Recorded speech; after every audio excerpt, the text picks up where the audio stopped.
दोस्तों आज का प्रसंग बहुत ही मार्मिक एवं ज्ञानवर्धक है।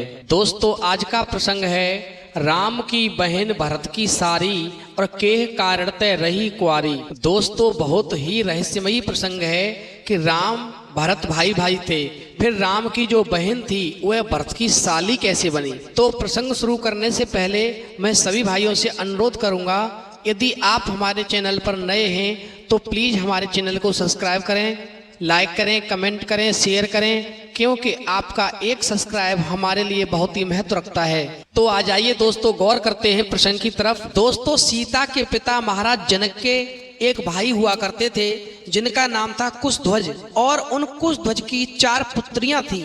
Number 1 Satyamati, number 2 Mandavi, number 3 Urmila और नंबर 4 श्रुतकीर्ति। अब दोस्तों आगे गौर करेंगे, महाराज जनक के अपनी कोई संतान नहीं थी। माता सीता तो साक्षात जगत जननी थी। वह तो महाराज जनक को एक खेत में एक घड़े से प्रकट हुई मिली थी और उनको अपनी पुत्री के रूप में स्वीकार करके उनका बड़े ही प्यार से पालन पोषण किया। अब दोस्तों आगे गौर करते हैं, महाराज जनक के जो भाई कुशध्वज थे उनकी जो बेटी थी सत्यमती, वह लाडली भी थी, जिद्दी भी थी। एक बात और थी कि वह भगवान विष्णु की परम भक्त भी थी। तो दोस्तों यदि राज परिवार में सबसे पहले किसी ने भगवान श्री राम को देखा तो वो सत्यमती ही थी, जो कुशध्वज की बड़ी बेटी थी। अब दोस्तों गौर करेंगे, जिस समय पर सीता स्वयंवर की तैयारियां चल रही थी और राम और लक्ष्मण अपने गुरु विश्वामित्र जी के साथ में जब सीता स्वयंवर देखने के लिए जा रहे थे तो रास्ते में उन्हें वाजपेयी ऋषि का आश्रम मिला, जहां पर वह ठहरे। तो उस वाजपेयी आश्रम में उस समय पर विद्या सिखाई जाती थी। वो ऐसी विद्याएं होती थी पशु पक्षियों की भाषाओं को पहचान करके और उन्हीं की भाषाओं में उनसे बात करना। दोस्तों राम और लक्ष्मण ने वाजपेयी ऋषि के आश्रम में पशु पक्षियों की भाषा का जब वहां अध्ययन किया तो सारी विद्या वहां पर उन्होंने 3 दिन में सीख ली। और उसी वाजपेयी के आश्रम में पशु पक्षियों की भाषा सीखने के लिए महाराज कुशध्वज की बड़ी पुत्री सत्यमती भी आई थी।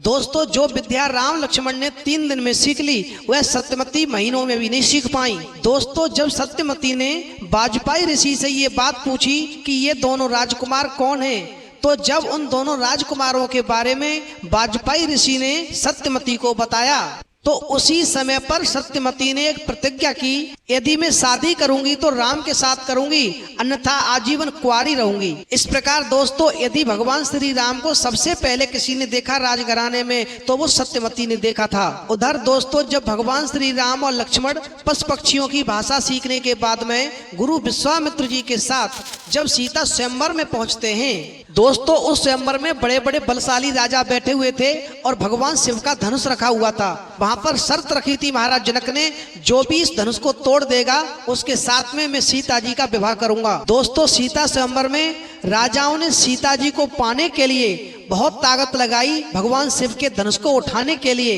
उठाने की बात तो छोड़ो, वो जितने भी राजा आए हुए थे वह धनुष को हिला भी नहीं सके। भगवान श्री राम ने गुरु विश्वामित्र की आज्ञा को पा करके तब उस धनुष का भंजन किया, यानी भगवान शिव के उस धनुष को तोड़ करके और सीता जी के साथ में विवाह किया। इधर दोस्तों भगवान श्री राम और सीता जी का विवाह हो जाता है और उधर कुशध्वज जो थे अपनी 4 बेटियों का रिश्ता लेकर के और महाराज दशरथ के पास पहुंचते हैं कि हमारी 4 बेटियां जो हैं वो आपके 4 पुत्रों के साथ में शादी करना चाहती हैं। हम ये चाहते हैं कि हमारी 4 पुत्रियों की शादी आपके 4 पुत्रों के साथ हो जाए। दोस्तों महाराज जनक के भाई कुशध्वज की बात सुनकर के महाराज दशरथ ने अपने 4 पुत्रों से पूछा तो दोस्तों शादी के लिए लक्ष्मण, भरत और शत्रुघ्न ने हाँ कर दी, लेकिन भगवान श्री राम ने साफ मना कर दिया कि मैं शादी नहीं कर सकता हूँ, मेरी शादी हो चुकी है, क्योंकि मैं मर्यादाओं के खिलाफ नहीं जा सकता।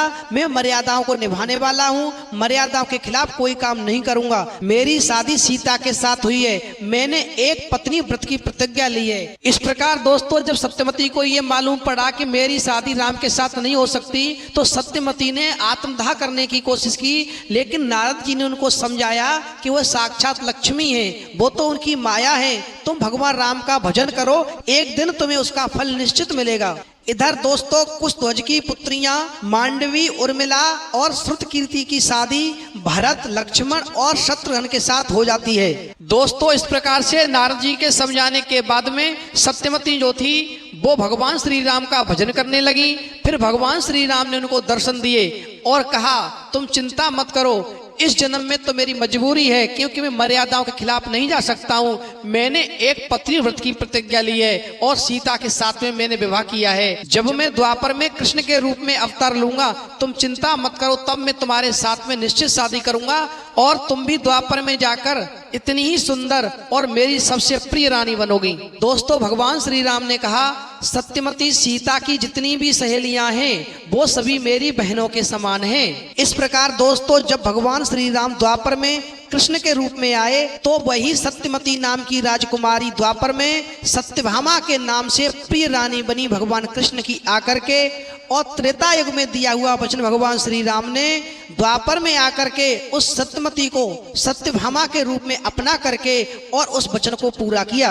अब दोस्तों गौर करेंगे कि भगवान श्री राम ने राजकुमारी सत्यवती से कहा था कि सीता की जितनी भी सहेलियां हैं या जितनी भी उनकी उम्र की हैं वो सभी मेरी बहनों के समान हैं। इस प्रकार दोस्तों भगवान श्री राम ने सत्यवती को उस समय पर अपनी बहन के रूप में स्वीकार किया।